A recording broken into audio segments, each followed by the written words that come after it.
او بحث کوي خپلو کې.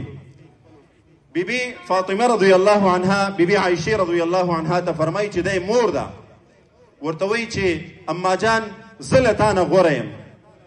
نو بیبي عایشه رضی الله عنها ورته فرمایي چې ته څنګه زما نه غوره یې؟ وایي زه د رسول الله صلی الله علیه وسلم لور یمه، په دې نسبت سره زه له تا نه غوره یم. او وایي ته د ابوبکر صدیق رضی الله عنه لوري، نو لهذا وایي زه له تا نه غوره یم.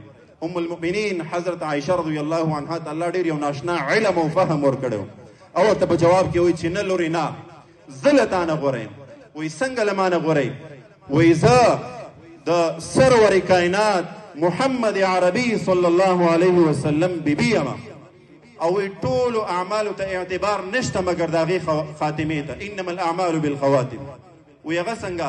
وایي د قیامت په ورځ به زه ستا د بابا جان سره جنت ته ځم، او وایي ته به د علي رضی الله عنه سره جنت ته ځې. اوس وایه بهتر څوک؟ نو بیبي فاطمه رضی الله عنها سر ښکته کوي بلکل ته بهتر یې چې زما د بابا جان سره به جنت ته ځې. نو دا د نکاح هغه فضیلت دی.